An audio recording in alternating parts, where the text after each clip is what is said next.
Hola, muy buenas a todos.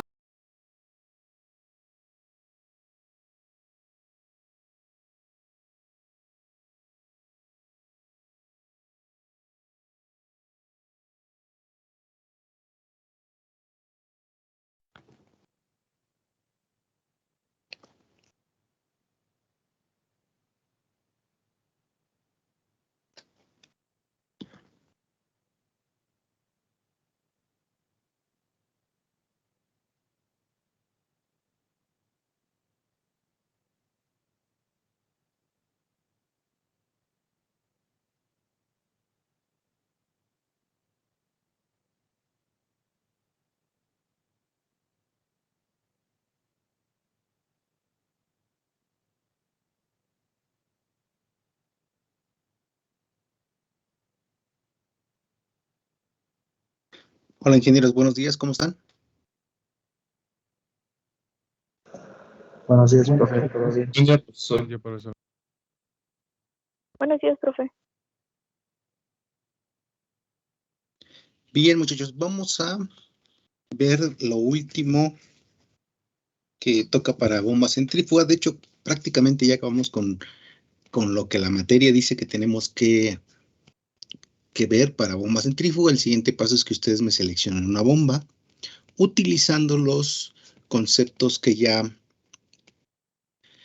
vieron en sus clases de mecánicas de fluidos. Sin embargo, a veces cuando llegamos a este punto y le digo, sale, selecciónenme la bomba con todo lo que hemos visto, y recordando lo que ustedes vieron en fluidos, resulta que ya no se acuerdan de lo que vieron en fluidos.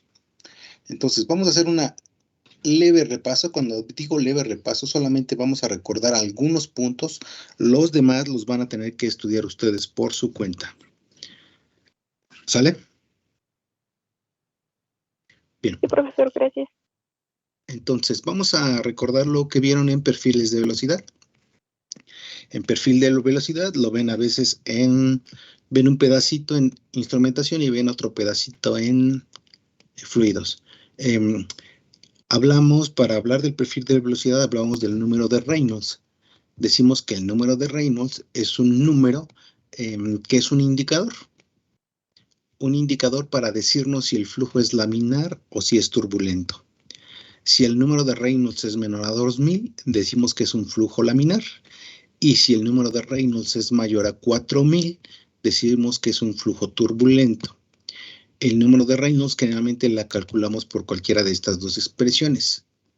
Velocidad, diámetro de la tubería, en caso de ser tubería, y viscosidad cinemática. O bien, velocidad, diámetro de la tubería. Si no nos dicen otra cosa, este diámetro no es el diámetro nominal, es el diámetro interno de la tubería. Densidad del fluido y la viscosidad dinámica. Bien. En donde la relación entre la viscosidad cinemática y la viscosidad dinámica es esta relación entre su densidad. Y voy a hacer pausa ahí para ver si hay dudas.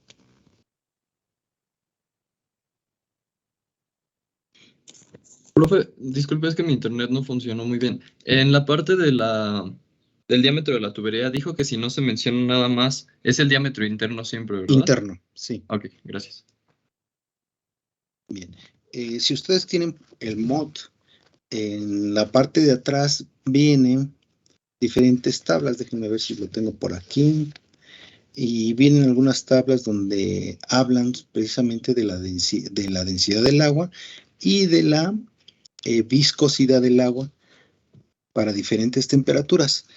Los que tengan por ahí el libro se pueden ir a la tabla A1 y ahí van a ver para diferentes temperaturas cómo cambia el peso específico, la densidad, la viscosidad dinámica, que sería esta, y la viscosidad cinemática, que es esta. ¿Ok? Ahí los que puedan ver la tabla, repito, tabla A1, ahí vienen las unidades del sistema internacional en la primera tabla, y si le dan la vuelta a la hoja, vienen en sistema inglés. ¿Ok? Hay un montón de unidades, si ustedes ya no se acuerdan, usen las de esta tabla, que es, repito, para sistema internacional o para sistema inglés, porque luego andan metiendo unas unidades que no sé ni en qué sistema están, y ustedes tampoco, y les dan resultados locos. Pausa para duda.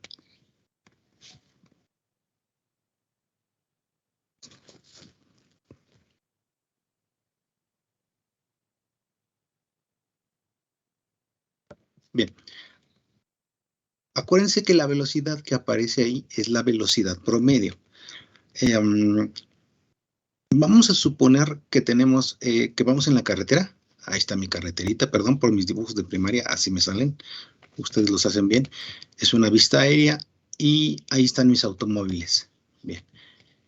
En esta imaginaria, todos mis automóviles están avanzando a la misma velocidad y con una distancia igual entre todos, que eso no pasa nunca. Aunque estés en el tráfico, están todos revueltos los automóviles, o si se está moviendo poquito o rápido, todos van a diferente temperatura, dije mal, todos van a diferente velocidad y todos van a diferente distancia, ¿no? Pero nosotros suponemos una velocidad promedio que sería el equivalente a que esos autos fueran formaditos, todos a la misma velocidad y todos a la misma distancia. Eso sería una velocidad promedio. Bien. Para el fluido es exactamente lo mismo.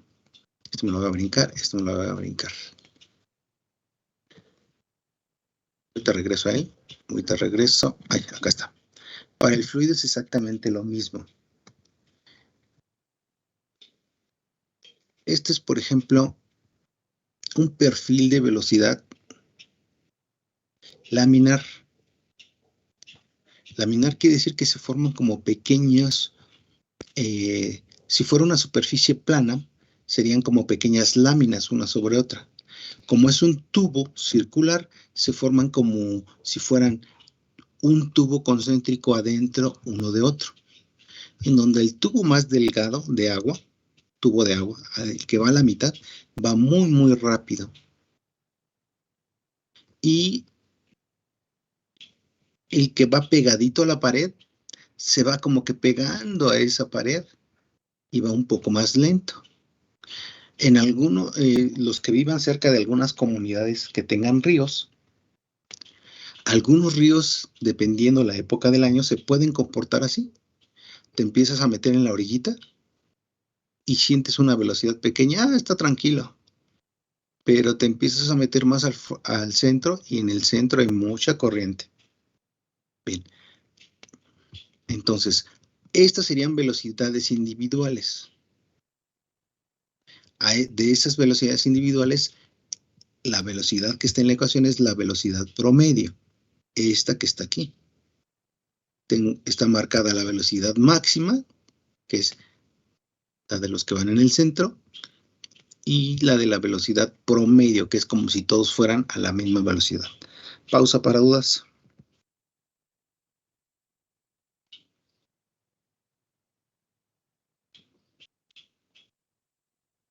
No hay dudas. Bien. Dijimos que ese número de Reynolds nos ayuda para saber si el flujo es laminar o turbulento. Flujo laminar, ya dijimos que se forman como si fueran una especie de capas, una sobre otra. Inclusive se alcanzan a ver con el reflejo de la luz estas pequeñas líneas. Los que ustedes vieron instrumentación, ¿la vieron práctica o todo fue en línea? A mí sí me tocó ver la práctica de esto de flujo laminar y flujo turbulento, profesor. Ah, sí te tocó verla. ¿En dónde? ¿Con qué profesor y en qué materia? A mí me tocó, me parece que fue en instrumentación con la profesora Noemí. Ah, ok. Entonces, ¿le pusieron tinta o solo fue con el reflejo de la luz? Me parece que fue con tinta roja. Con tinta, muy bien. Entonces, puedes poner unas gotitas de tinta, como dice el compañero, y en el flujo laminar, la tinta prácticamente se va derechita dentro del tubo. Claro, el tubo tiene que ser transparente, ya sea de vidrio o de un material acrílico, transparente para dejar ver. Entonces ponen unas gotitas y la tinta de línea, dije mal, la tinta hace prácticamente una línea, no es tan recta, va un poquito ahí oscilando, pero prácticamente dibuja una línea. Mientras que en el flujo turbulento va para todos lados. ¿Ok? Entonces, a ver, déjenme dejar entrar. Voy a salir de aquí tantito para dejar entrar a los últimos. Listo, ya dejamos entrar a los últimos. Y estábamos diciendo que entonces el número de Reynolds es un número que nos ayuda a saber si el flujo va a ser laminar o va a ser turbulento. Lo que dice el compañero es más o menos lo que sigue. Ájale, ya me pasé de listo. Ahí está. No sé si se alcanzan a ver las fotografías. Están un poco borrosas.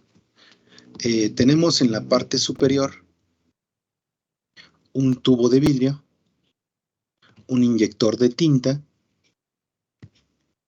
en donde con el inyector de tinta se dejan salir un poco de tinta dentro del fluido y prácticamente se mantiene una línea, no es una línea exactamente recta, pero prácticamente la tinta se mantiene en ese nivel y podemos decir que en ese flujo que se está formando dentro de esta tubería hay un régimen laminar. En el extremo de hasta abajo, este sería nuestro flujo turbulento, donde cuando inyectas tinta con el mismo mecanismo, no pasa mucho tiempo, desde que sale empieza como que a vibrar, y no pasa mucho tiempo en donde la tinta, se revuelve para todos lados.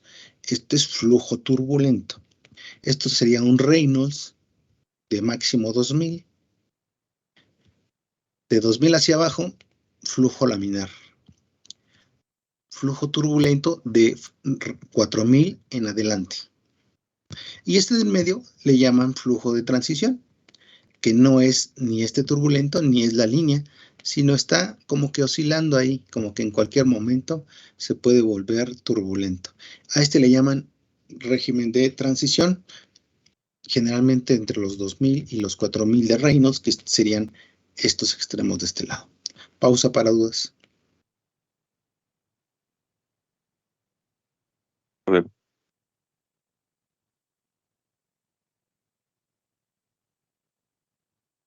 Bien, continuamos.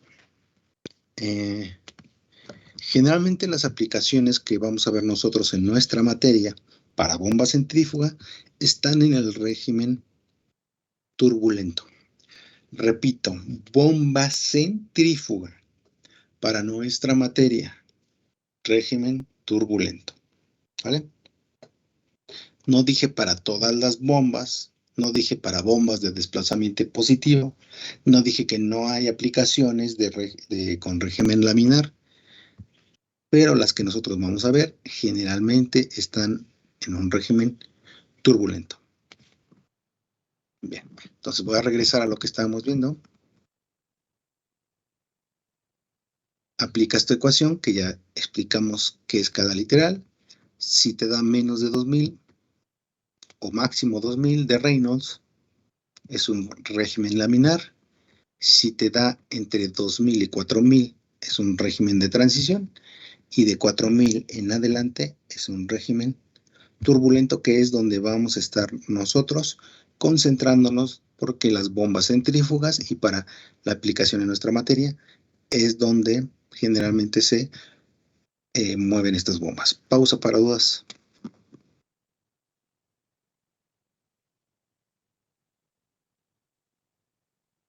No. Profesor, ¿el desplazamiento que es turbulento es a causa de los álabes? No, mi niña, acuérdate, ya lo viste en, a ver, déjame, ya lo viste en fluidos. Mira, aquí ni siquiera ya la ves. No, pero en la bomba centrífuga. No estamos refiriéndonos a la turbulencia dentro de la bomba, dentro del impulsor. Estamos hablando de cómo se comporta el fluido en la tubería. Y no es, Ok. y no es necesariamente por álabes. De hecho, ni siquiera tienen que haber álabes. En la prueba en la máquina que tenemos en la escuela para hacer para medir turbulencia, flujo laminar o turbulento, es algo así. Ni siquiera hay una bomba ay, ¿dónde está mi puntero? Aquí está. Tienes un tanque, no está exactamente igual, hay unas diferencias, pero hay un tanque de agua, ¿ok? Un tanque de agua que tiene este tubo. Al final del tubo hay una válvula, una llave, y con esta llave tú vas abriendo poco a poco. Cuando la abres poquito, la velocidad es poca. Ve tu ecuación de Reynolds, mientras más baja es la velocidad, el Reynolds es más bajo, suponiendo que mantenemos constante la viscosidad. ¿Estás viendo tu ecuación, mi niña? Sí. Ok. Imagínate que tengo muy bajita la velocidad, entonces ese Reynolds va a ser bajo. Ni siquiera hay una bomba, aquí simplemente por gravedad estoy dejando salir esta agua primero a baja velocidad. A esa baja velocidad, con un pequeño depósito de tinta, aquí le falta en el diagrama una llavecita con la que le vas a ir abriendo poco a poco a la tinta para que no salga de trancazo, poco a poquito, y cuando empiece a salir, si se mantiene casi en línea, es un régimen laminar. Aquí ni siquiera hay álabes. En cuanto empieces a abrir esta válvula, vas a aumentar poco a poco la velocidad. Sigue viendo tu ecuación del número de Reynolds. Conforme aumente la velocidad, si mantenemos constante el diámetro interno y la viscosidad, entonces va a ir aumentando poco a poco el número de Reynolds. Va a llegar un momento en que si sigues abriendo esta tinta, ¡pum!, se empieza a mezclar para todos lados. Quiere decir que de ahí pasó de un régimen laminar a un régimen turbulento, es decir, el número de Reynolds aumentó de 4000 en adelante y se empezó a hacer ahí todo turbulento. Pero no tiene que ver con los álabes, tiene que ver, voy a regresar a la ecuación de número de Reynolds, tiene que ver con la velocidad, el diámetro interno de la tubería y la viscosidad, ya sea la cinemática o la dinámica. Acuérdate que la viscosidad, no sé si lo viste en tu clase de fluidos, dicho de manera coloquial, no es la explicación que te dieron en fluidos. Dicho de manera coloquial, es más o menos como percibir qué tan pegajosa es una sustancia. Y depende también de la temperatura. Imagínate que tienes miel cuando hace frío, va a ser muy pegajosa y difícil de que esa miel se mueva. Pero si tú la empiezas a calentar, poco a poco se empieza a hacer cada vez más aguada. Es decir, conforme aumenta la temperatura para la miel, baja la viscosidad. La viscosidad depende de la temperatura. En algunas sustancias se observa mucho más, el ejemplo típico es el de la miel. En otras es difícil de ver a simple vista, como en el agua, no se ve, pero la puedes medir. No sé si hiciste en práctica de viscosidad en mecánica de fluidos, mi niña. Sí, la hicimos ¿Sí? en casa. En casa, ¿con qué profesor la hiciste? Ay, la verdad no recuerdo, pero lo que nos pedía era que consiguiéramos un balín y en un recipiente con cualquier fluido que nosotros deseáramos, pero pues de preferencia algo viscoso para que se viera, dejábamos caer el balín y medíamos la El distancia, tiempo, bueno, ok. una distancia Estás igual. hablando de este ejemplo del medio.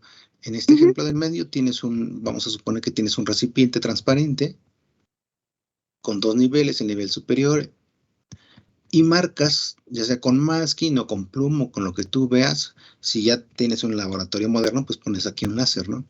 Un láser aquí y un láser acá. Y con un balincito lo dejas caer y mides el tiempo que tarda en recorrer esta distancia desde aquí hasta acá.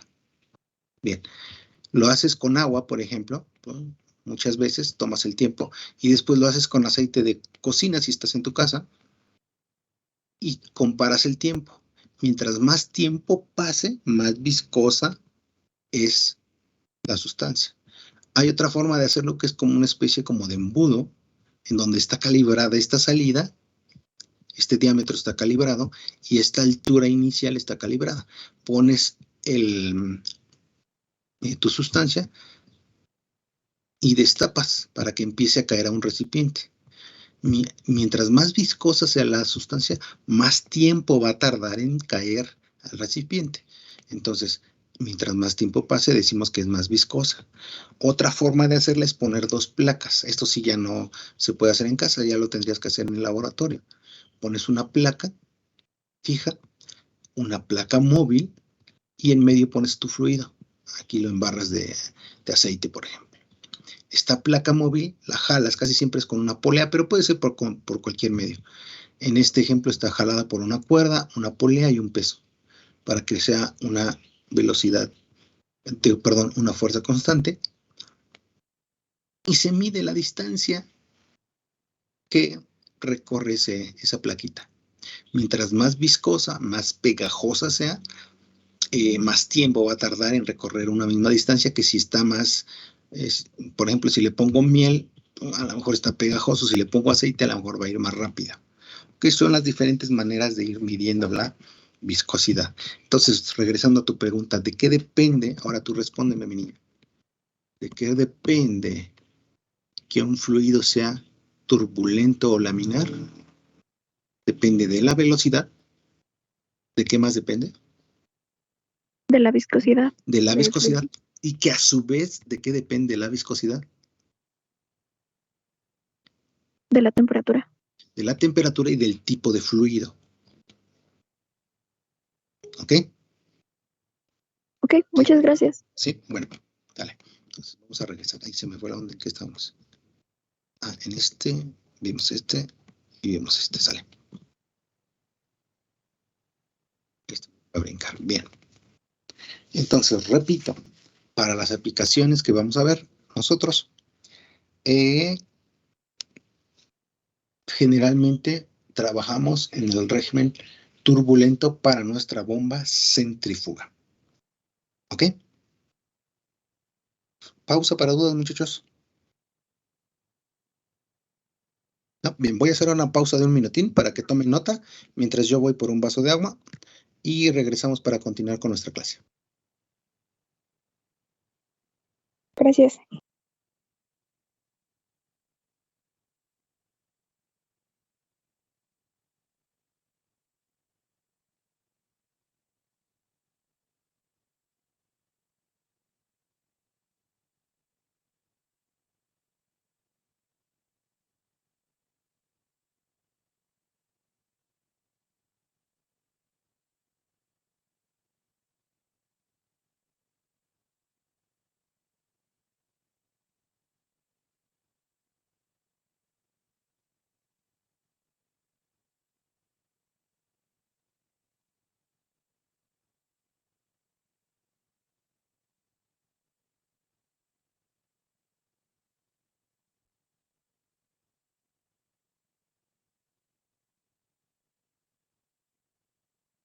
Bien, ¿dudas, muchachos?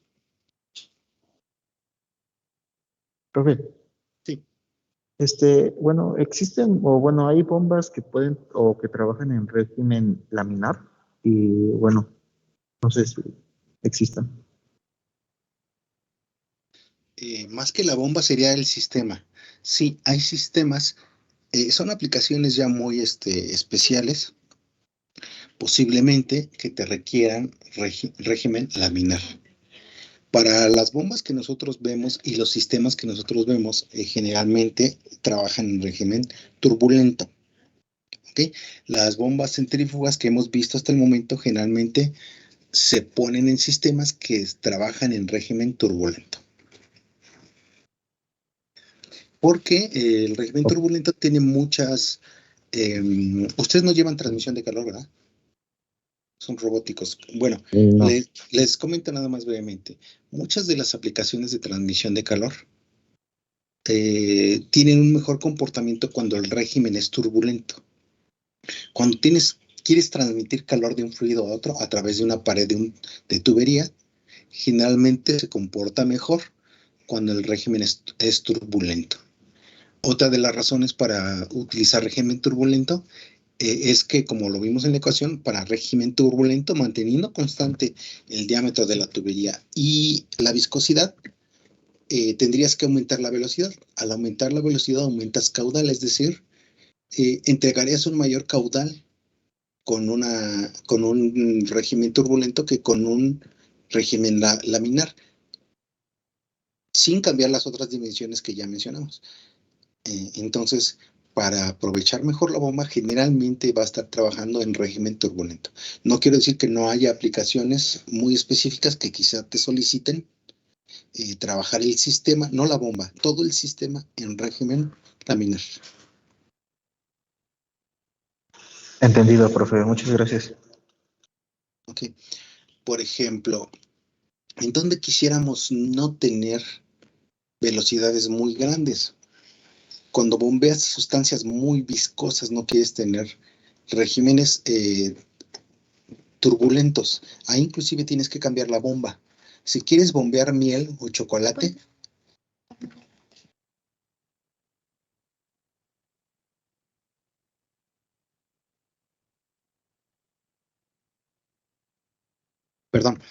decía, si tú quieres bombear miel o chocolate, en donde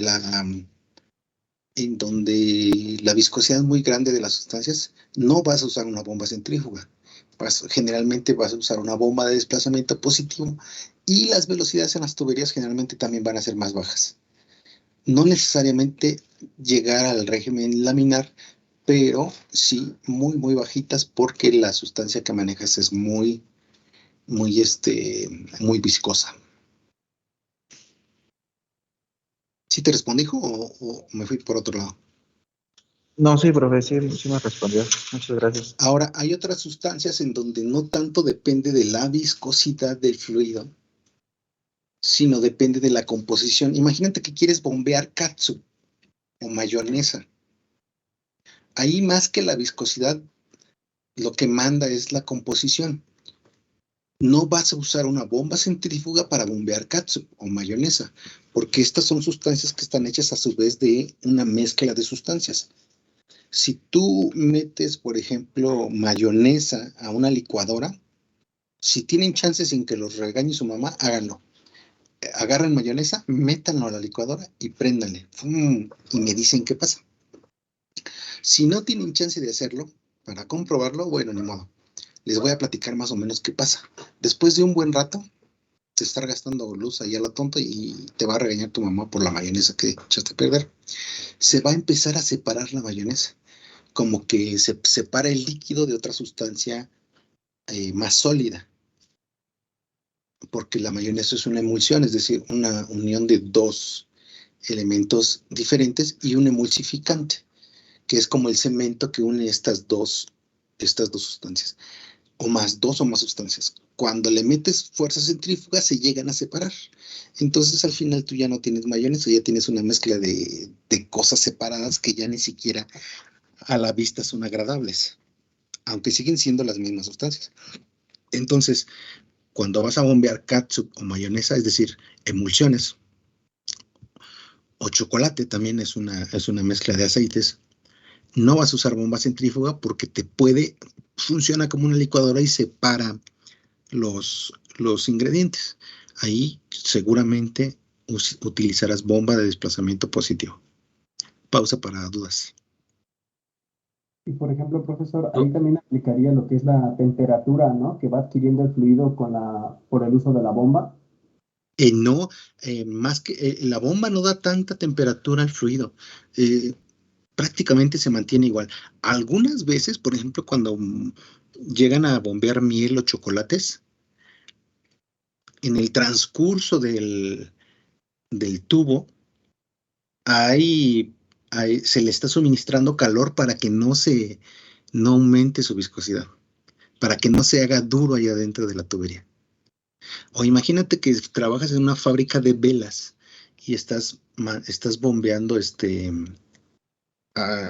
la sustancia de la vela, pero en forma líquida. Tú no quieres que se seque, que le baje la temperatura, porque se te va a hacer piedra adentro de la tubería. Entonces, a lo largo de la tubería la van calentando para mantener una temperatura. Y al mantener la temperatura, mantienes la viscosidad y mantienes el número de Reynolds. Ok, Ok, pero en este caso sería como para aplicaciones más especiales, ¿no? Sí, entonces es difícil ahorita dar una respuesta genérica, o sea, una respuesta para todo. De hecho, no hay una sola respuesta. Cada proceso va a tener sus propias particularidades. ¿Ok? Ahorita estamos hablando en términos generales, en donde decimos que la bomba centrífuga generalmente se ocupa en sistemas con régimen turbulento. Pero no quiere decir que no haya otras aplicaciones diferentes. Posiblemente tengas que cambiar de bomba, tengas que cambiar de tubería, tengas que agregar calor, tengas que quitar calor. En algunas sustancias, en vez de agregar, hay que quitarles calor, etcétera, ¿no? Pero cada proceso va a tener su propia particularidad. ¿Sí, más o menos? ¿O los enredé más? No, sí, profesor. Sí, profe. no.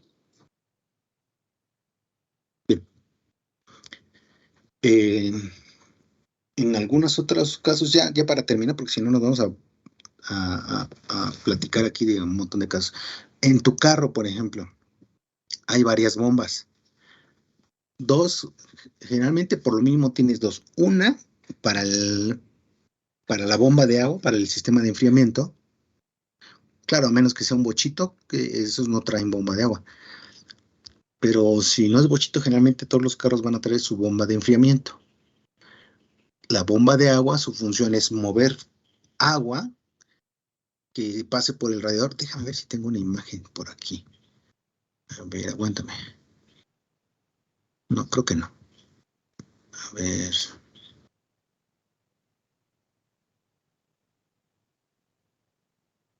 Aguántame tantito, estoy buscando a ver si tengo una imagen. Ah, sí, aquí está. ¿Cómo se llama?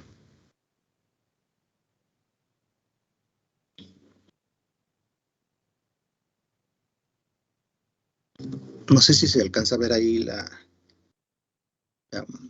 foto. Sí se ve la presentación. ¿Ya se ve? Bien. En tu auto tienes al frente el radiador. Aquí pasa el agua que tú quieres enfriar para que a su vez se enfríe y enfría el motor. Llega al motor, se vuelve a calentar y la pasa al radiador para volverse a enfriar. Dijimos que la transferencia de calor se comporta mejor con regímenes turbulentos. Entonces todo el sistema aquí va a ser turbulento. Y la bomba usada es una bomba centrífuga. Este sería un ejemplo típico de la bomba. Aquí, en vez de motor, tenemos una polea y casi siempre, aunque no es una regla, por medio de poleas y bandas del mismo motor, la banda está moviendo la bomba que mueve toda el agua. ¿Okay? En algunos modelos, en vez de polea, aquí va a traer un motor eléctrico. Entonces sería una motobomba, pero vean que está igualito. Bueno, prácticamente el principio es el mismo. Este es otro modelo, ven acá. Es nuestra bomba centrífuga con la que ustedes trabajaron en el laboratorio. ¿Sí? ¿Más o menos se entiende? Bien, eso sería una bomba. La otra bomba que no está en este diagrama. Bueno, aquí por ejemplo, este sería el radiador del carro y este sería para cuando quieres calentar el carro cuando hace mucho frío. Parte de ese calor lo puedes mandar al radiador que manda aire caliente adentro de tu carro. Otra bomba que no está en esta diapositiva es la bomba del combustible al motor. Generalmente el combustible está hasta acá atrás. No entiendo yo eso, por qué lo ponen atrás, por qué no aquí mismo adelante, no lo sé.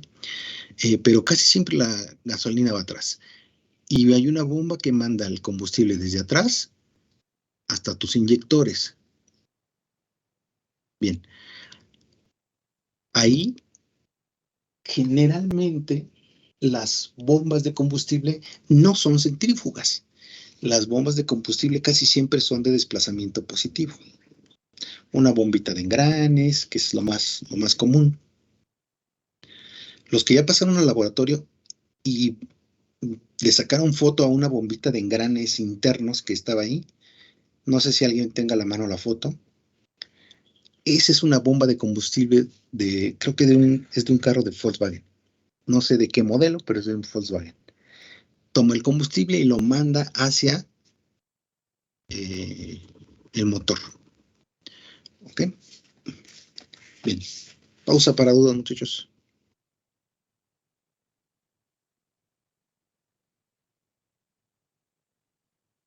¿Puedes repetir el nombre, por favor? De la última bomba que mencionó. No te escuché, hija. ¿Que si puedo ¿Puedes repetir qué? el nombre de la última bomba que mencionó del Bomba Volkswagen? bomba de desplazamiento positivo. Era bomba de engranes internos. Ah, ok. Gracias.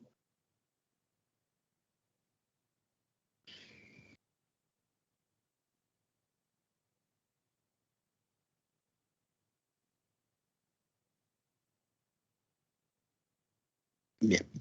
Ahora, todo esto que estamos platicando se supone que ya lo vieron en materias anteriores. Solo estamos haciendo un breve repaso para tomar algunos puntos que van a servirles para el proyecto que les voy a dejar. Bien. Pérez de régimen turbulento también lo vieron en sus clases de fluidos. Aquí me voy a ir un poquito más rápido, que son las 12:15. Me voy un poquito más rápido. Ustedes vieron que tenemos pérdidas por fricción cuando hacemos pasar un fluido a través de una tubería recta. La ecuación de Darcy, los que no la hayan visto, no va a ser pretexto para que no se pongan a estudiar. Les estoy poniendo aquí el número de ecuación que viene en el del MOT, ¿ok? Para que si no se acuerdan, van y lo repasan, ¿sí? No es pretexto que si no lo viste o ya no te acuerdas, no me entregues un trabajo adecuado a tu nivel de sexto grado, ¿sale? Bien, porque luego empiezan, profe, que no lo vimos, el profe no venía, el profe, y siempre le echan la culpa al profe. Bien, no me interesa quién haya sido su profe, aquí les estoy poniendo los números de ecuación. Y si no tienes ese libro, tampoco importa, te vas a cualquier libro de mecánica de fluidos y buscas estas ecuaciones, ¿listo? Bien, entonces, en una tubería recta, la pérdida por fricción, la ecuación de Darcy nos dice que es, déjenme hacerlo un poquito más grande, déjenme ver, ahí está. A veces, ay, no, ¿qué hice? A veces, ¿dónde está? A veces la ecuación de Darcy también se presenta así. La pérdida por fricción es igual a una constante K por la altura de velocidad, que es velocidad al cuadrado sobre 2G. Altura o carga de velocidad. Este término lo quiero de memoria, por favor. Cada que les digan a ustedes altura de velocidad o carga de velocidad, se refiere a este término. Velocidad al cuadrado sobre 2G. Es la energía cinética. Si ya no se acuerdan, después lo repasan. Las pérdidas por fricción en una tubería son proporcionales a la energía cinética. Mientras más grande sea esta energía cinética, más grande va a ser la pérdida por fricción. Y casi siempre es más grande mientras crece la velocidad. Ahora, abusados, luego dicen, oye, aumentamos al doble la velocidad, entonces van a ser el doble de pérdidas por fricción. No, porque la velocidad está al cuadrado, entonces no es una relación lineal, es una relación cuadrática. Sí aumenta con la carga de velocidad, pero no en una forma directamente proporcional, sino en una manera exponencial. Bien, el otro factor es la longitud. Mientras más largo sea el tubo, más pérdida va a haber. Entre el diámetro, otra vez, si no nos dicen otra cosa, este diámetro es el diámetro interno por donde va el agua. No es el externo, no es el nominal, es el interno. Y el factor de fricción. Este factor de fricción había dos formas de sacarlo. De forma gráfica, con su diagrama de Moody, o de forma de ecuación. De forma de ecuación, les voy a pedir que para esta materia utilicen por forma de ecuación. Para el proyecto, para las tareas, y si hay exámenes extraordinarios y si hay exámenes a título, les voy a pedir que sea a través de ecuación. el factor de fricción. Una de las formas de calcularlo para el régimen turbulento, les voy a poner aquí la ecuación, 8.7. Si no, lo buscan por el nombre de los autores de la ecuación, que tiene un nombre medio raro, Swami y Jain. Estos dos autores dijeron que el factor de fricción es igual a 0.25 entre, todo esto es un corchete y abusados, aquí luego se les pasa, todo el corchete va al cuadrado, y adentro del cuadrado va un logaritmo.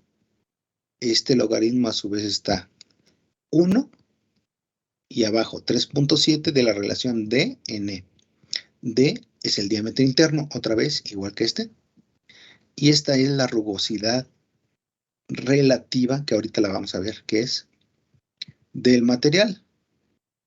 Para nuestro proyecto vamos a trabajar con acero. Para el acero, en sistema internacional, la rugosidad es 4.6 por 10 a la 5 metros. Para el acero comercial. Pero, si fuera otro material, se van a su tabla 8.2 del MOD.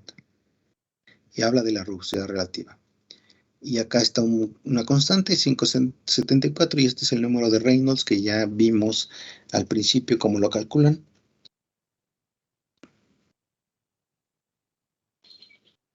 Va a ser una pausa para dudas. Y para que copien, por lo menos, si no quieren sacar una impresión de pantalla, copien por lo menos los números de ecuaciones, para que después con calma repasen la ecuación. Bien, pausa para dudas. No hay dudas, quiere decir que ya no están entendiendo nada. Perfecto. Continuamos. Hablábamos de la rugosidad. Aquí está muy exagerada, solo para que visualmente se pueda entender. Una tubería por dentro no es recta. Tiene rugosidad, picos, bajadas, etc. Ustedes en la vocacional o aquí en la escuela hicieron práctica probablemente de medida de rugosidad. No sé quién haya hecho la práctica de medir rugosidad. ¿No? No, profe. ¿No? ¿Ni en la vocacional nada? Sí, yo sí en la vocacional. ¿En cuál? En una materia de metrología de la boca. ¿En cuál 8. vocacional? En la 8. Sí, en la 8, en la 2, en la 1 y en la 10 creo que son donde me han dicho que tienen rugosímetro. Me consta que en las dos, que en la vocacional 2 tienen rugosímetro. ¿Alguien viene de la 2? Nadie. Bien. Entonces, prácticamente es una maquinita que tiene un palpador, recorre ese palpador y después de un pequeño tiempo te da el promedio de esa rugosidad y te da un valor. Bien, a eso se refiere esta rugosidad interna del material. Mientras más liso sea, menos pérdida va a tener. Mientras más rugoso sea, va a subir un poquitín la rugosidad. Déjenme ver si tengo por aquí, a ver, déjame ver, aquí está. Esta es otra forma de sacarlo, pero es gráfica y esto casi nunca se los pido porque depende mucho de la vista de cada quien. ¿Alguien se acuerda del diagrama de Moody que vieron en su clase de fluidos?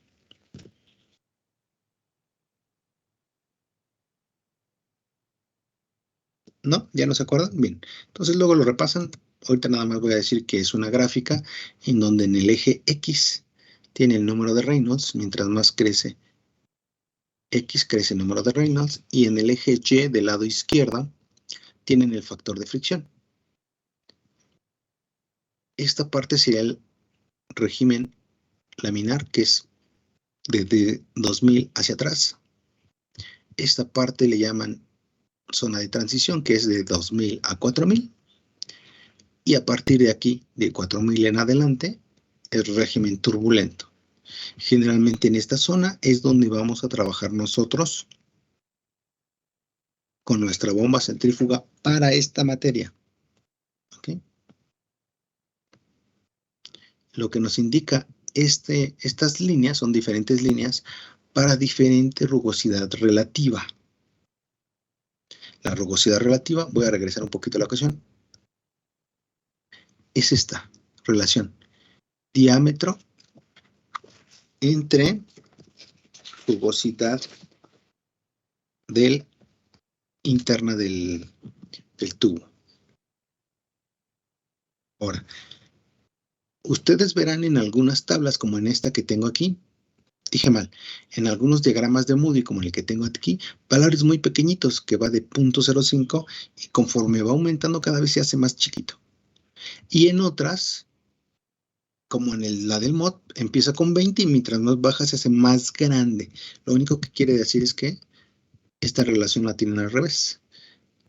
Para algunas tablas es dn, para otras tablas es nd, pero el principio es exactamente el mismo.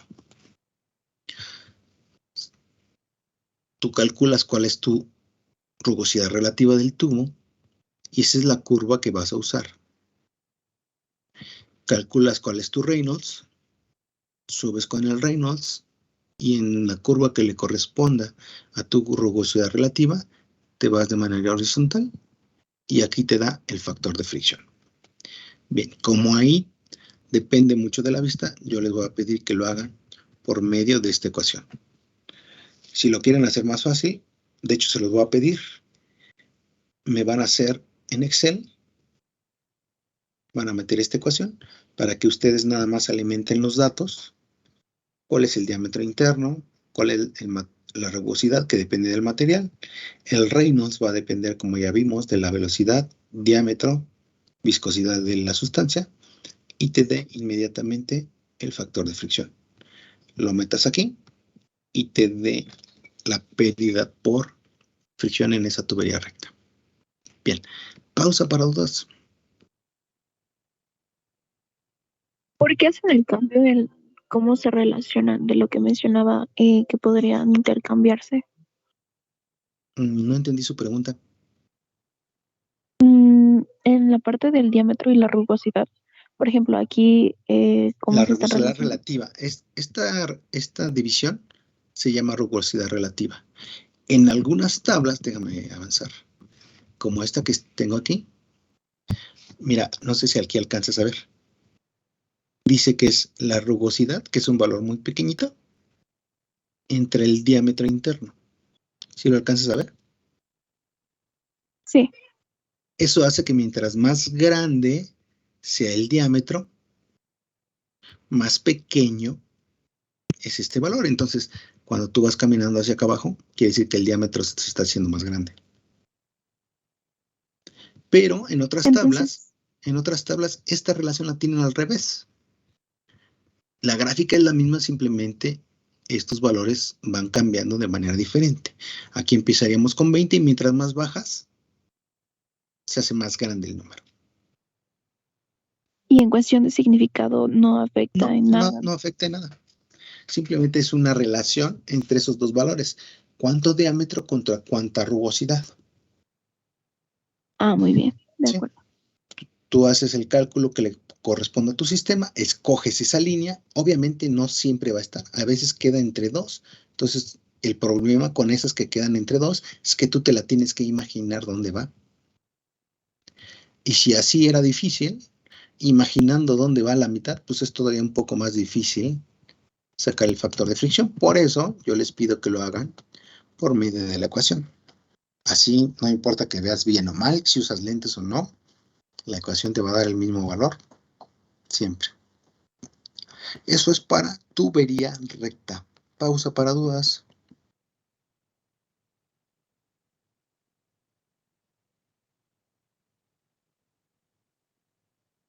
No, alguien que me vaya diciendo la hora, cuando falten 5 minutos me avisan. Sí, profe. Entonces, acá tantito porque con esto es lo que le quería mostrar. Pero, aguántenme que ya me hice bolas con las presentaciones. Realmente me pasa. Aguántenme, no se desesperen. Okay.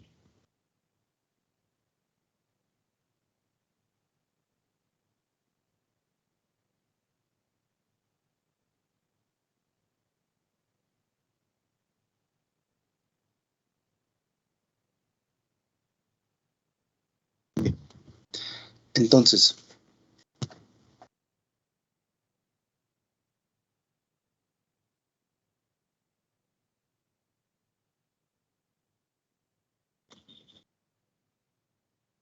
¿se ve lo que dice pérdidas menores?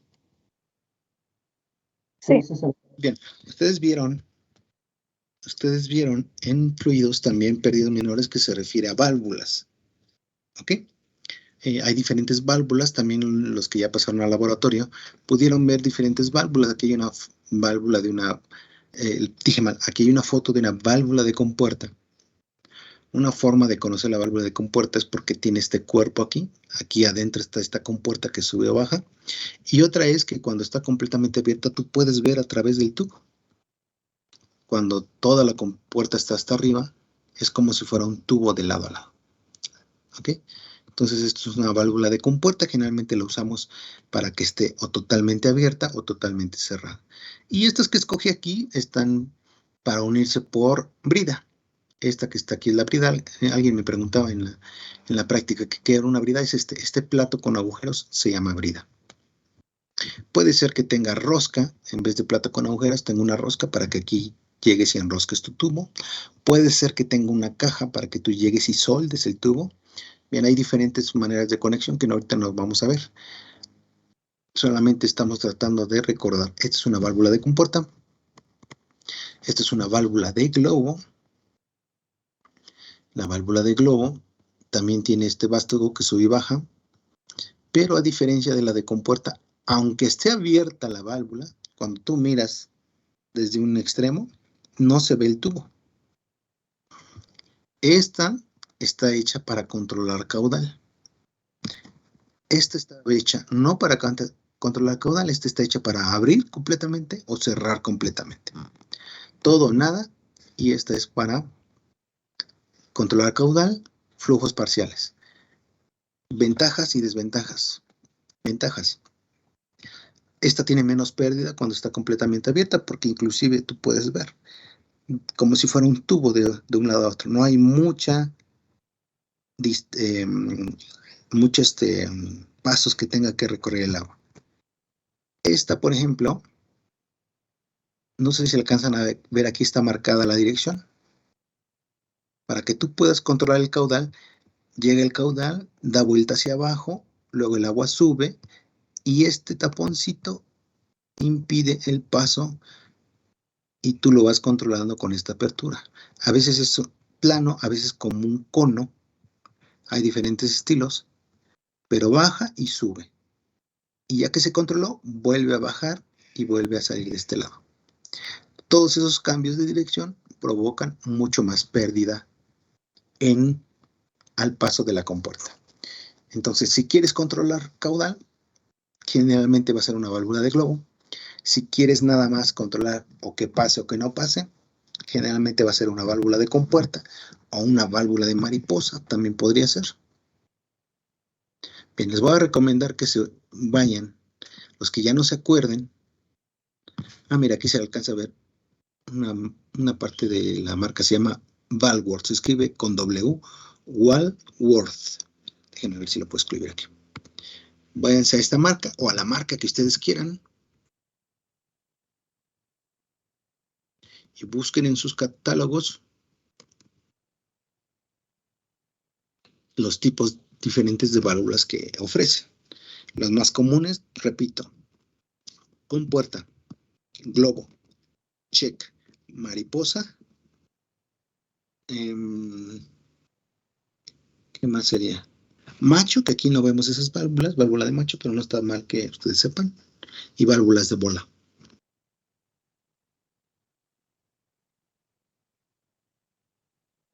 Bien.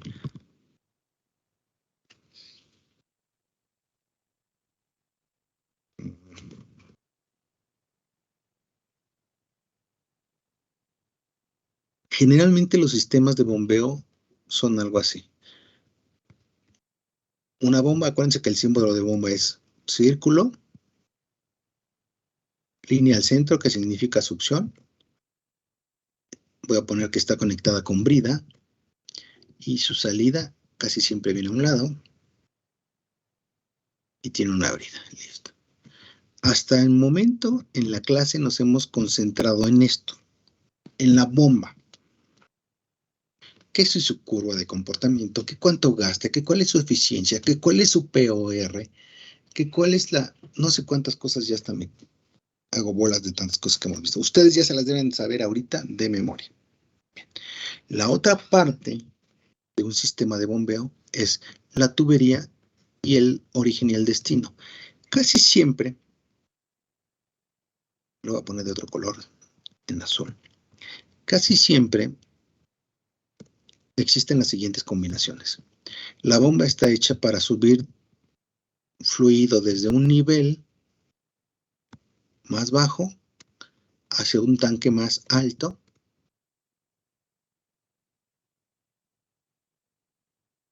en altura, es decir, en posición, en diferencia de altura vertical. Si yo quiero pasar de este nivel en el punto 1 a este nivel en el punto 2, como hay una diferencia de alturas, va a haber una diferencia de energía potencial. Uso una bomba para suministrar esa energía y que pueda subir esa diferencia. Otra posible combinación sea que no haya una diferencia de altura, sino que haya una diferencia de presiones. Por ejemplo, cuando yo quiero pasar desde un recipiente que está abierto a la atmósfera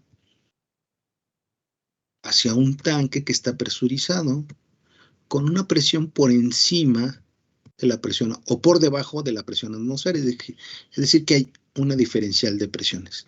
Entonces, aquí puedo conectar una bomba para vencer esa diferencial de presiones. O una combinación de ambas. Tomas un fluido que está a diferente altura y lo metes a otro que posiblemente esté a diferente altura y además a diferente presión con respecto a la atmosférica. Pausa para dudas.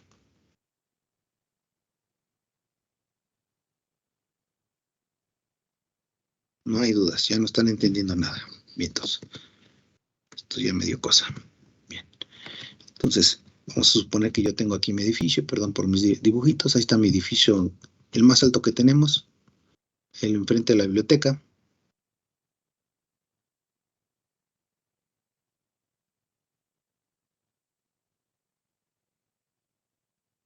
Ahí está mi edificio. Hasta arriba debe haber un tinaco para que nunca falta agua, aunque en ese edificio casi siempre falta agua. Y entonces yo voy a conectar una bomba y un sistema de tuberías para llevar agua desde un nivel a una altura inferior hasta un nivel a una altura superior. ¿Sí? Entonces, repito, hasta ahorita en la clase hemos visto solamente lo que refiere a bombas. Y ustedes en su clase de fluidos vieron solamente lo que refiere a tuberías, codos, válvulas. Y les decían, calculen la pérdida por fricción que te da un sistema si una bomba le está mandando 200 litros de agua por minuto en, no sé, en una tubería de 2 pulgadas y tiene tantos codos y tiene tanto de tubería recta y tiene tales válvulas, etcétera. ¿Sí se acuerdan de esa parte? Ya no se acuerdan. Ahí están, ya se fueron. ¿Ya no les interesan? No, pues más o menos. Ahí están todavía. Ok. ¿Ya faltan 5 o todavía no? No, todavía no. Profe, aquí, por ejemplo, se aplicaría nada más lo que es la ecuación de Bernoulli porque no tenemos otra situación en la tubería, ¿no? Correcto. Aquí vas a aplicar Bernoulli. Arlet, ¿verdad? Sí. Y, Sí. por ejemplo, ahí tenemos cierta altura respecto a lo que es la succión de la bomba. Esa sería nuestra Z, ¿no es así? Ah, caray. A ver, no entendí. Es Voy que al dibujito. Nuestra diferencial de altura sería desde este nivel hasta este nivel. Esta es nuestra diferencial de altura, desde aquí hasta acá.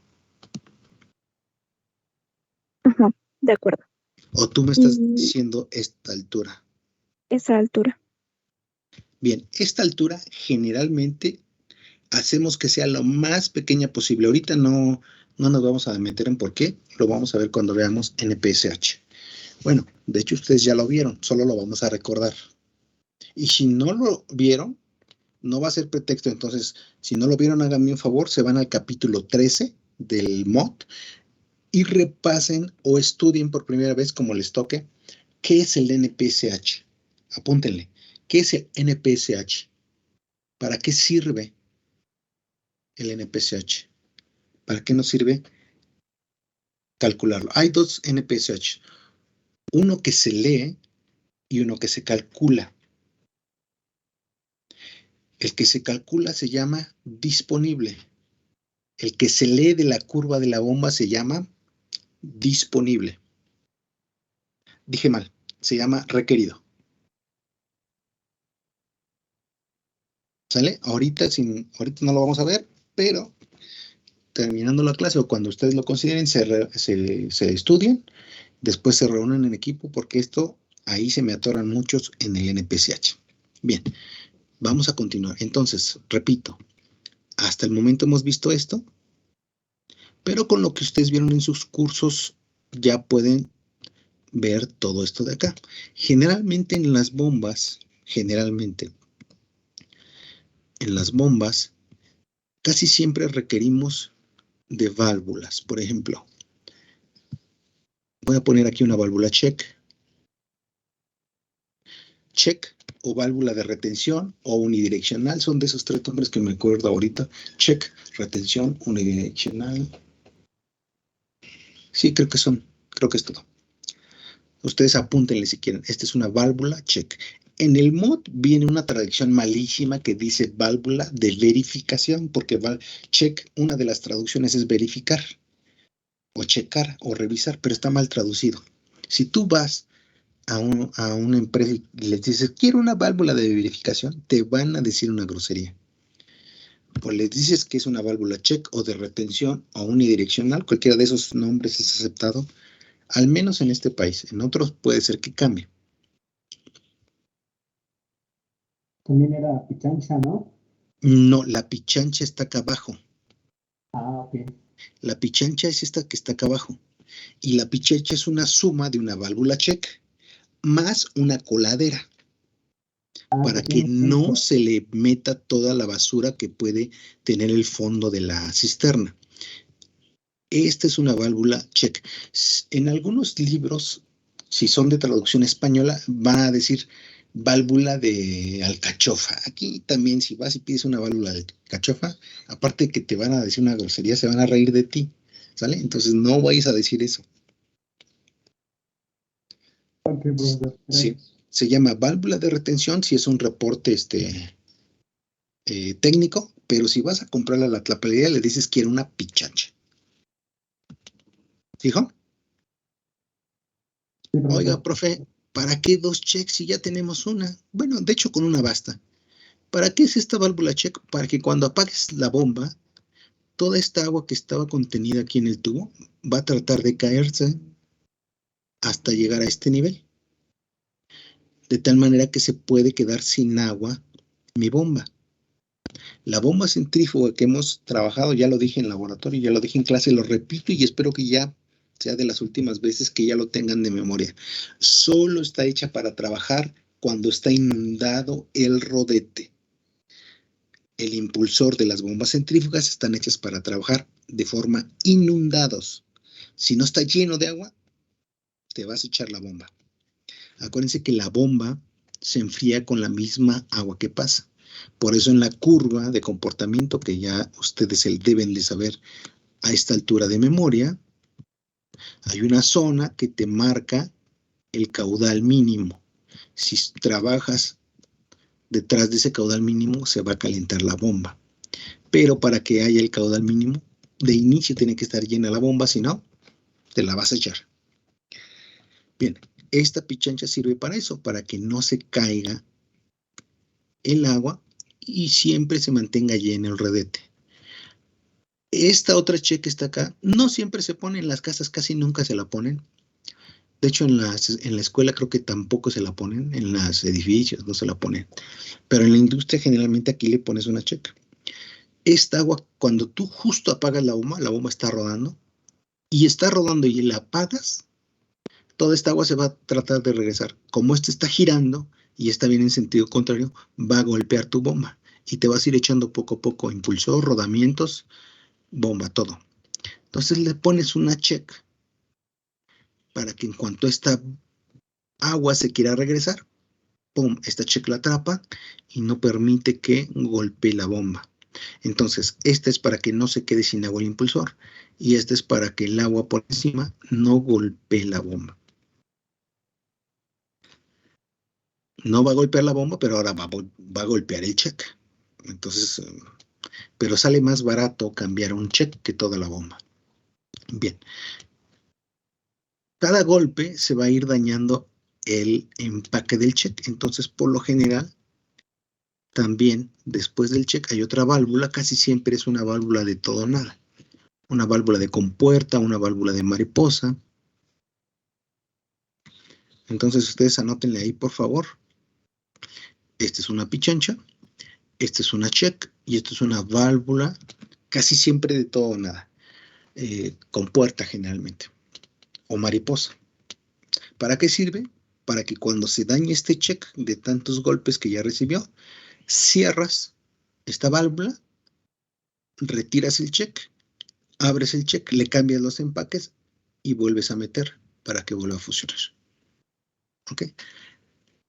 A veces con esa válvula es suficiente. En algunas otras posiblemente tengas una tercera válvula, una de globo, para controlar el caudal. Pero estas serían, digamos que las válvulas mínimas. Sí, y eso es muy común en la industria, en las casas no, en las escuelas no, pero en la industria es muy común. Imagínate que tienes un tubo principal y tú tienes una bomba, dos bombas, todas conectadas en paralelo. Tres bombas. Si eso sucede, entonces no solo necesitas esta válvula para cerrar y darle mantenimiento a esta bomba mientras estas otras están trabajando. Posiblemente requieras cerrar también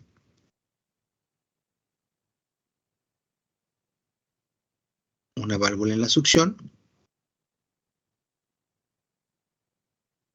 posiblemente. Entonces cierras esta y ya aislaste tu bomba. Le empiezas a... Cuando ya cerraste, casi siempre encima de las bombas hay un taponcito. Lo vas abriendo poco a poco para que la poca presión que quedó aquí almacenada, pues, por ahí liberas.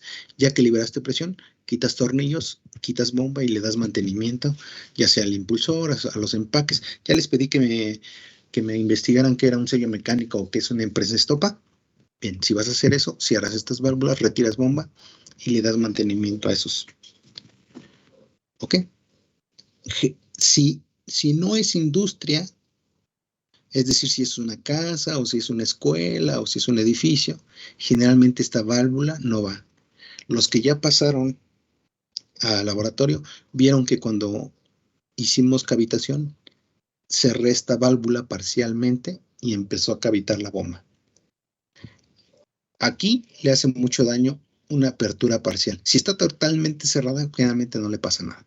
Si está totalmente abierta, no le pasa nada. Pero si cierras parcialmente, dañas mucho a la bomba.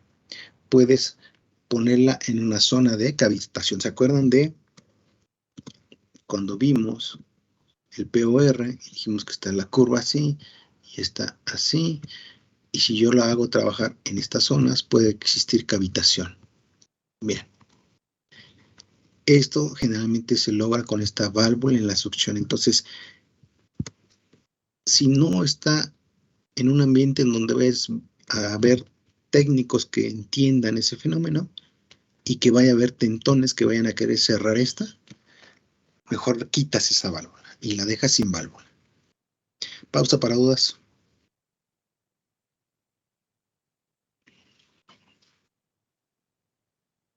No, bien. Entonces, ya vimos cómo calcular, recordamos cómo calcular las pérdidas en tramos rectos con la ecuación de... Ay, déjenme salir de aquí. ¿Dónde estábamos? Con la ecuación de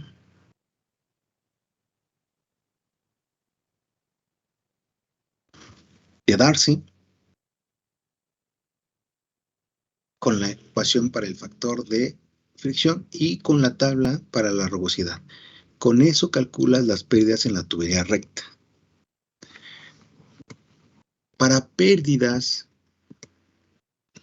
en los accesorios o en los... Jale. Ahí que están viendo, ya no sé ni qué les puse. ¿Están viendo la válvula? Ahí vemos, sí, la válvula de compuerta. Ok. Para pérdidas en válvulas, es decir, en accesorios de conexión, en checks, en globos, en todo eso. Bien. Vamos a utilizar esta ecuación. Noten que es casi la misma que la de Darcy. Factor de fricción. Solo cambian algunas pequeñas cosas. Aquí en vez de ser FS es FT. ¿Qué quiere decir? Factor de fricción a turbulencia completa. Para eso se van a la tabla 10.5 del MOT. Aquí, por ejemplo, con otro grupo estábamos haciendo un ejemplo para una válvula de 5 pulgadas. 5 pulgadas de cédula 40. Pusieron una válvula, posiblemente de compuerta. Ah, sí, aquí dice compuerta. Y entonces, aquí el factor de fricción ya no la calculas por esa ecuación de Swamy y Jane. Esta la sacas de tabla. ¿De cuál tabla? De la 10.5. Los que tengan la tabla 10.5, por favor, váyanse a su tabla 10.5 y busquen cuál es el factor de turbulencia completa para acero a usados. Esa tabla de turbulencia completa solo es para acero. Si no mal recuerdo. 10.5. A ver, ¿alguien ya está en la tabla para que me digan qué página está?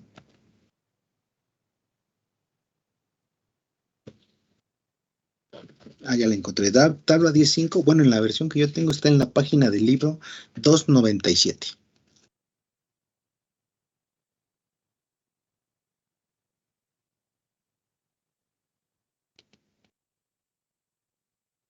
Ahí están, ¿ya se fueron? Todavía aquí estamos, profe. Sí, bien. Los que estén ahí y tengan la tabla, se van a la tubería de diámetro nominal 5 pulgadas y ahí nos dice que el factor de fricción para turbulencia completa es de 0.016. ¿Sí? ¿Alguien más ya lo encontró?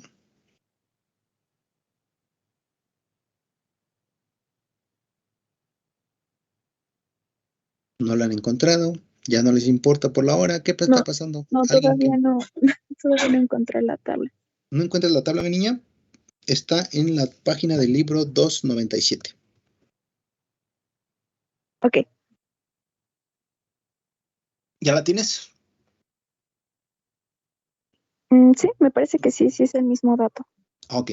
Ahora, otra cosa que cambia para los accesorios, es decir, para válvulas y codos y eso, es que en vez de ser L, es LE, que quiere decir longitud equivalente.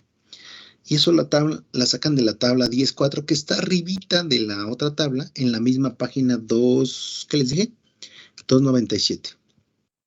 ¿De qué depende? Del tipo de válvula.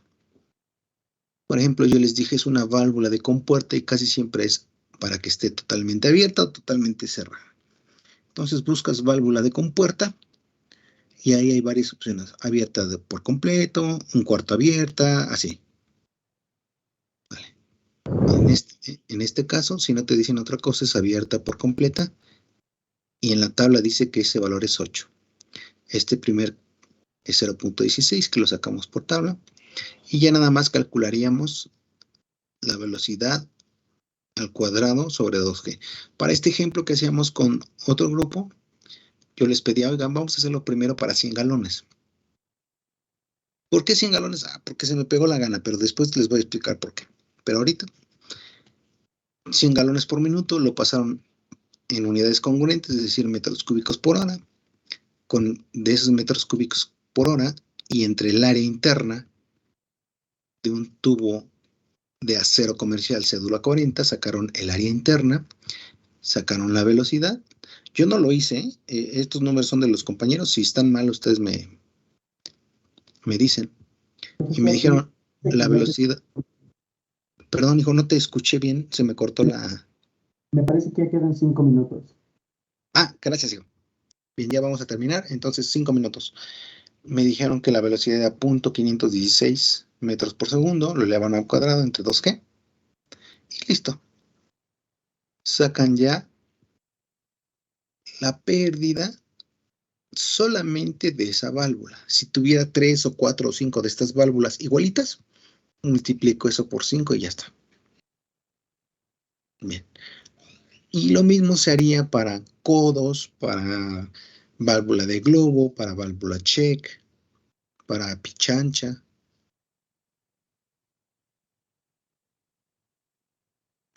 Y entonces ya tendríamos la pérdida por fricción. Bien. Voy a regresar ya para terminar.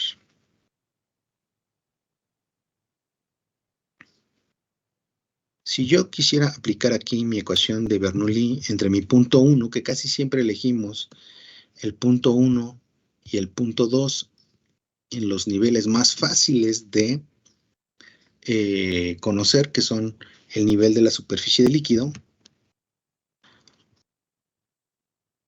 ¿cómo nos quedaría mi ecuación?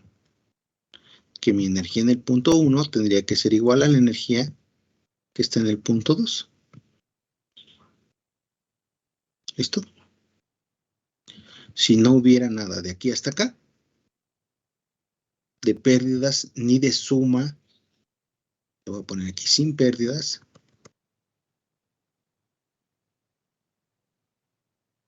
y sin bomba.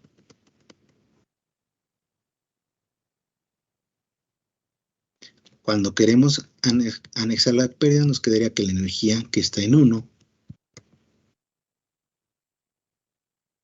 menos la pérdida por fricción, ya le voy a poner H,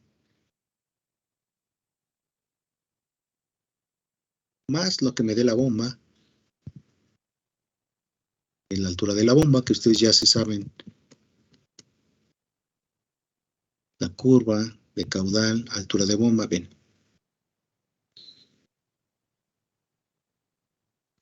Tendría que ser igual a mi energía en el punto 2.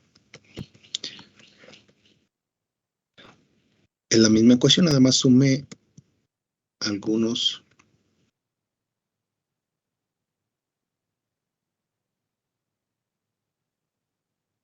bien.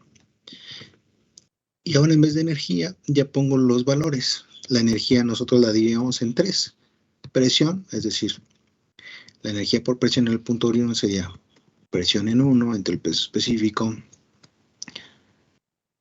más la Z en 1 más la carga de velocidad en 1, velocidad 1 al cuadrado, entre 2G, menos la pérdida por fricción, más la altura de la bomba, tendría que ser igual a la presión en el punto 2, peso específico, más la Z2, más la velocidad 2 al cuadrado sobre 2G. ¿Por qué agarramos los espejos de agua? Porque ahí las velocidades son 0, entonces estos términos me los puedo echar. Y se simplifica mi ecuación. Lo más difícil aquí de calcular va a ser esta HF.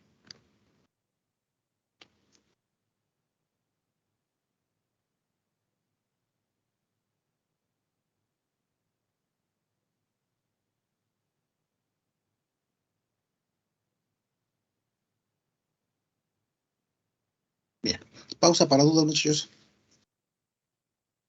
Ahí lo que sería Z1 y Z2 son las alturas que estaba mencionando hace rato, ¿verdad? Y Acuérdate que Bernoulli, tú decides Los puntos 1 y 2 de Bernoulli son como las terminales. Imagínate que estoy midiendo voltaje. Ahí está mi multímetro, estoy midiendo voltaje. Y tengo mis dos puntas. Ahí está mi punta 1 y mi punta 2. Ahí me quedó todo feo. Pero imagínate que estas son mis puntas de mi multímetro. ¿Qué es lo que me va a leer mi multímetro? Pues depende en dónde pongo yo mi punto 1 y mi punto 2. ¿Ok? Abusados. ¿Quién decide en dónde va el punto 1 y el punto 2? Pues eso lo decides tú, mi niña. Y ahí es donde se tienen que poner muy abusados. Ahorita si quiero analizar toda mi tubería, generalmente voy a poner mi punto 1 aquí y mi punto 2 acá. Cuando quiera analizar pérdidas por fricción, si voy a analizar la pérdida por fricción en descarga, voy a poner mi punto 1 aquí y mi punto 2 acá. Si quiero analizar pérdidas en la succión, voy a poner mi punto 1 posiblemente aquí y mi 2 sería justo la entrada a la bomba. Entonces, acuérdate, las puntas 1 y 2 de tu ecuación de Bernoulli son como las puntas de tu multímetro. Tú decides en dónde las vas a poner. Y por ejemplo, de lo que hicimos respecto a la práctica, es que ya me confundí. Lo que teníamos como delta H en las puntas del multímetro, o bueno, así de la ecuación. Sí, acuérdate que hace rato acabo de decir, hasta ese momento solo nos habíamos concentrado en la bomba. Para la bomba, ¿cuáles son mis puntos 1 y 2? Este es mi punto 1 y la salida es mi punto 2. Entonces déjame hacer otro garabato, déjame ver si tengo más algo así. Para la práctica, ahí está mi bomba. Si este es mi punto 1 y este es mi punto 2, Bernoulli sería aplicas todo en Bernoulli aquí. Si yo tuviera aquí mis manómetros, también respetas. Si estuviera aquí mi manómetro de succión, esta distancia de aquí a acá sería mi Z. Pero ahí no estaban mis manómetros. Mis manómetros estaban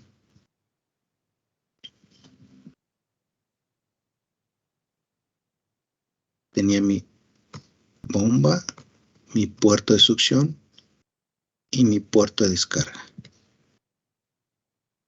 Pero el manómetro salía de una manguerita, la succión, y se iba a un medidor negro. Y mi descarga estaba con una manguerita y se iba a un medidor blanco. Bien. La Z para ese sistema es este.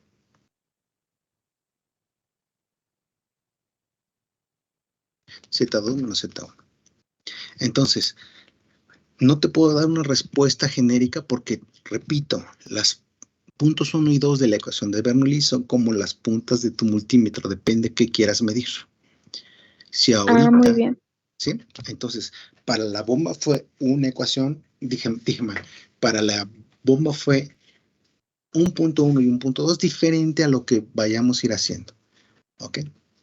Bien, vamos Y a por dejar ejemplo, hasta... y ahí en lo nada más Perdón. un detallito más. En el punto que nosotros estábamos revisando, ahí ya nuestra delta Z tendría un valor negativo por la diferencia, ¿no?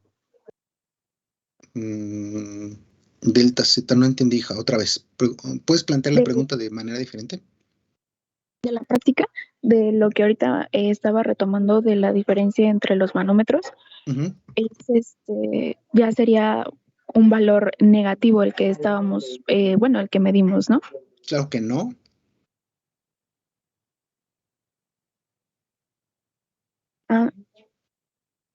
No, porque Z2 menos Z1. ¿Correcto? Ok. Y ya eso tendría le agregaría valor dentro de la ecuación. Sí, ¿no? Claro, sí. Z2 Ya. menos Z1. Esto agrega un valor. Ahora, lo que más agrega valor son las presiones. Sería la presión 2. Ahí dije mal.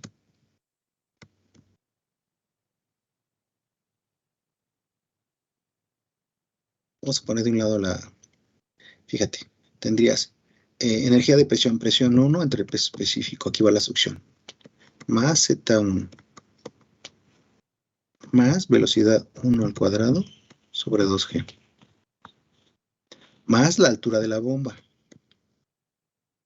Tendría que ser igual a la presión en 2, peso específico, más Z2, más velocidad 2 al cuadrado sobre 2G, ¿sale? En la práctica lo que queríamos conocer era la altura de bomba. Entonces la altura de bomba, si despejas de ahí, te va a quedar diferencial de presiones, presión 2 menos presión en 1, entre el peso específico. Diferencial de zetas, Z2 menos Z1. Más diferencial de velocidades al cuadrado. Velocidad 2 cuadrado menos velocidad 1 cuadrado, todo eso entre 2G. Bien. Y estas presiones, acuérdate que esta era de succión. Como es de succión, quiere decir que es presión negativa. Sí. Cuando pasas, te quedaba presión 2 menos una presión negativa. Al final, estos dos iban a terminar sumando. Cuando ya pasas a pascales. Si es que estás trabajando en sistema internacional. ¿Sí te acuerdas? Porque esta es una presión de succión, es decir, por debajo de la presión atmosférica. Si lo graficas y esta es tu presión atmosférica, el medidor blanco que estaba arriba te daba la presión de descarga por encima de la presión atmosférica, es decir, te daba la manométrica. Y la presión de succión, que era el medidor negro, te daba por debajo de la presión atmosférica, porque es de succión. Al final te termina sumando. Claro, cuando ya pasaste a unidades congruentes, o todo en pascales, o todo en bares, o todo. Bien, termina sumando ese. Bien, lo mismo pasa con las zetas. No sé si respondí tu pregunta, hija, o no. Sí, profesor, muchísimas gracias. Bien, entonces vamos a dejar ahí la clase de hoy. Les dejo una tarea para que analicen. Ahora ya no quiero que analicen la bomba. Quiero que analicen las pérdidas en la tubería de succión y de descarga. ¿Sí? Se supone que eso ya lo saben hacer. Tuvieron un montón de clases de eso en fluido, solo recordamos rápidamente cómo le hacían, pero ahora lo van a tener que hacer para una tubería. Vamos a seguir con 5 pulgadas, diferentes caudales, y ustedes me dicen cuál es la pérdida. ¿Sale? Sugerencia, háganse una hojita de Excel para que ahí mismo pueden hacer los valores. Gracias, muchachos. Terminamos con eso la clase de hoy. Profe. Sí. Bueno, los del equipo 7 y 8 tenemos la duda con respecto a la práctica. Sí. ¿Se va a pasar para la siguiente semana que nos toca ir o...? No lo sé. Me avisan hoy que sí, el que abre en las mañanas sigue de incapacidad, tuvo por ahí un pequeño accidente, y que tampoco la próxima semana va a haber laboratorios de hidráulica en la mañana. No sé en la tarde, pero en la mañana no va a haber. Entonces, hasta que no me digan que ya se puede regresar, yo les puedo dar una respuesta. Ahorita no tengo la respuesta, hijo. Ok, gracias, profe. Bueno, adiós. Déjenme pasar lista. Ahí está mi lista. Gracias. Nos vemos la próxima clase.